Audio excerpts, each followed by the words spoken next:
Hello बच्चों, let's see this question. If Lx plus My plus n equal to 0 touches the hyperbola b square x square minus a square y square equal to a square b square, then a square l square minus b square m square equals option A minus of n square, option B n square, option C n square upon a square plus b square और option D minus of n square upon a square plus b square. तो बच्चों इस question में हमें एक line के लिए condition दी हुई है कि ये लाइन हमारे हाइपरबोला को टच करती है। तो हमें A square L square minus B square M square की वैल्यू को फाइंड आउट करना है। क्वेश्चन पे प्रोसीड करने से पहले हम इससे रिलेटेड हमारा की कंसेप्ट देख लेते हैं। तो बच्चों की कंसेप्ट में हम देखेंगे कि किसी भी लाइन के लिए हाइपरबोला को टच करने की कंडीशन क्या होती है। तो यहां पर हमारी if y equal to M x plus c, suppose ये हमारी एक लाइन की इक्वेशन है। If y equal to M x plus c line touches hyperbola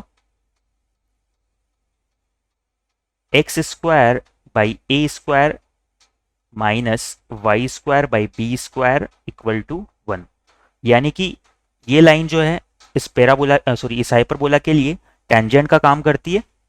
तो यहां पर कंडीशन क्या होगी, देन यहां पर हमारी कंडीशन होती है कि जो सी स्क्वायर है इस लाइन का कांस्टेंट टर्म वो हमारा इक्वल होना चाहिए ए square M square minus B square के।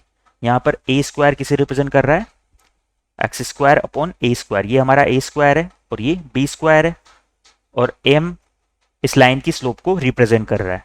यानी कि किसी भी लाइन के लिए अगर हमें हाइपरबोला की कंडीशन बतानी है कि वो हाइपरबोला को टच करती है या नहीं, तो सबसे पहले तो हमें उसे स्लोप इंटरसेप्ट फॉर्म में कन्वर्ट करना है। उसके बाद वहां से उस लाइन के लिए स्लोप और कांस्टेंट टर्म को फाइंड आउट करके यहां पर हमें ये कंडीशन को अप्लाई कर देना है। इस कंसेप्ट को माइंड में रखते हुए हमारे क्वेश्चन की तरफ आगे प्रोसीड करते हैं। क्वेश्चन में जो लाइन की इक्वेशन हमें दी हुई है वो है L X plus M Y plus N equal to 0। इसे सबसे पहले मैं y equal to M x plus C की फॉर्म में कन्वर्ट कर लेता हूं। Given that line L X plus M Y plus N equal to 0 touches hyperbola. Hyperbola की इक्वेशन हमें दी हुई है A square B square X square minus A square Y square equal to A square B square. तो यहां से इस line की इक्वेशन को सबसे पहले हम टेंजेंट स्लोप फॉर्म में कन्वर्ट कर लेते हैं। तो यहां से इसे हम लिख सकते हैं, हम इस साइड में क्या रखेंगे, सिर्फ y को रखेंगे। तो यहां पर एम वाई हमारा इक्वल हो जाएगा minus of l x minus n के, और यहां पर y का कोफिशिएंट भी 1 होना चाहिए।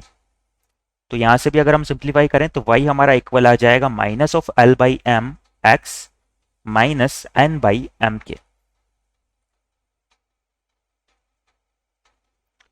सिमिलरली इस हाइपरबोला की इक्वेशन को भी हम सिंप्लीफाई कर लेते हैं। तो इस ए स्क्वायर बी स्क्वायर को हम इस एल एच एस में जब डिवाइड करेंगे तो ये हो जाएगा x square by a square plus minus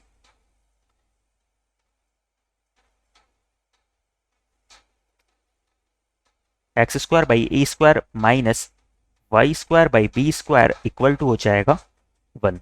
now अब हमारी कंडीशन को हम अप्लाई कर सकते हैं। तो यहां से हम अगर कंडीशन को अप्लाई करें देन तो इस लाइन के लिए जो कांस्टेंट टर्म है वो हमारा क्या है, माइनस एन बाई एम। तो इस माइनस एन बाई एम का स्क्वायर यानी कि सी स्क्वायर इक्वल टू होना चाहिए ए स्क्वायर इंटू एम स्क्वायर, और एम यहां पर किसे रिप्रेजेंट कर रहा था, इस लाइन की स्लोप को रिप्रेजेंट कर रहा था। इस लाइन की स्लोप हमारी क्या होगी, एक्स का कोफिशिएंट यानी कि minus of l by m. तो यहां पर हो जाएगा माइनस एल बाई एम का होल स्क्वायर माइनस में हो जाएगा हमारा बी स्क्वायर। इसे हम सिंप्लीफाई करते हैं तो LHS में तो हमारा क्या बन जाएगा, N square M square equal to, यहां से हो जाएगा A square L square upon M square minus B square. इस पूरी इक्वेशन को मैं एम स्क्वायर से मल्टीप्लाई कर देता हूं।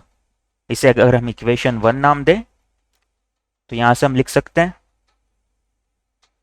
Multiplying equation 1 by m square. जब इस पूरी इक्वेशन को एम स्क्वायर से मल्टीप्लाई करेंगे तो ये हमारी हो जाएगी, एलएचएस में तो हमारा हो जाएगा एन स्क्वायर, आरएचएस में हो जाएगा A square L square minus B square M square. और बच्चों अगर क्वेश्चन में हम देखें तो हमें इस एक्सप्रेशन की वैल्यू ही फाइंड आउट करनी थी जो कि हमारी एन स्क्वायर के इक्वल आ गई।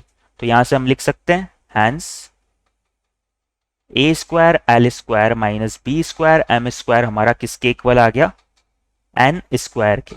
एक बार हमारे ऑप्शंस देख लेते हैं हम, A square L square minus B square M square, तो ये इक्वल आया हमारा एन स्क्वायर के, यानी कि इस क्वेश्चन के रिगार्डिंग हमारा ऑप्शन बी करेक्ट हो जाएगा।